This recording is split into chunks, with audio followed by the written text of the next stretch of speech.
बैंकों के ऋण की जो स्थिति है उसको देखने के लिए एक आंकड़ा देश भर में या वर्ल्ड स्तर पर, विश्व स्तर पर देखा जाता है, क्रेडिट डिपॉजिट रेशियो। मतलब बैंकों में जो हम लोग पैसा जमा करते हैं, बैंकों की जिम्मेवारी है कि उस पैसे को ऋण के तौर पर समाज में वापस दें। ये उनका बिजनेस भी है और सामाजिक आर्थिक जिम्मेवारी भी है।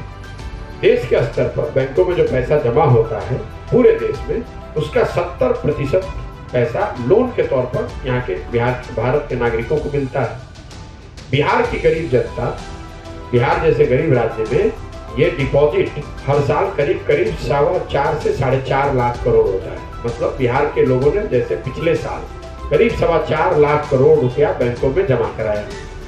इसके मुकाबले अगर राष्ट्रीय औसत 70% जो है अगर वो देखें, उसका मतलब है कि बैंकों को 2,80,000 करोड़ रुपया बिहार के लोगों को ऋण देना चाहिए था, लेकिन ये औसत अभी है 40%। मतलब बैंकों ने 1,60,000 करोड़ रुपया ऋण के तौर पर दिया।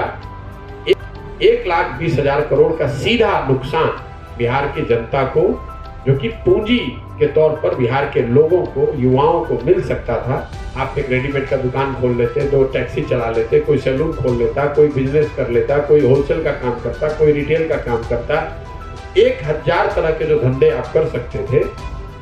आप अंदाजा लगाइए कि हर साल करीब 1.25 लाख से 1.5 लाख करोड़ रुपया बिहार के लोगों का जो बैंकों में जमा हो रहा है, ये क्रेडिट डिपॉजिट रेशियो के राष्ट्रीय औसत से कम होने की वजह से दूसरे राज्यों में जा रहा है। अब आपके समझ के लिए एक मैं आंकड़ा और दे देता हूं।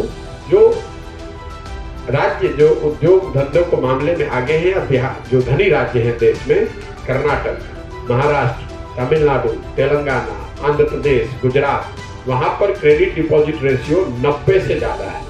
मतलब कई राज्यों में तो 100 से ज्यादा है। जितना पैसा लोग वहां जमा कर रहे हैं, उससे ज्यादा पैसा बैंक वहां ऋण के तौर पर दे रहे हैं। बिहार में अगर 4.25-4.5 लाख करोड़ रुपया लोग जमा कर रहे हैं और सिर्फ हम लोग को 1,60,000 करोड़ रुपया वापस ऋण के तौर पर मिला, इसका मतलब यह है कि करीब 2 लाख करोड़ रुपया बैंक बिहार का उठाकर दूसरे राज्यों में लोगों को लेंड कर रहे हैं। वहां पर जो लोग रोजी रोजगार, उद्योग धंधे कर रहे हैं, वहां पर हम लोग के लड़के जाकर मजदूरी कर रहे हैं। तो इतनी बड़ी त्रासद स्थिति है और इस पर ना कोई चर्चा है, ना कोई टिप्पणी होती है, ना आप लोग कोई सवाल पूछते हैं, ना कोई लेख लिखता है, ना मुख्यमंत्री ने आज तक कोई जवाब दिया, ना कहीं किसी कैबिनेट में चर्चा हुई। 17 साल का लालू जी के शासनकाल में ये क्रेडिट डिपॉजिट रेशियो था 25%।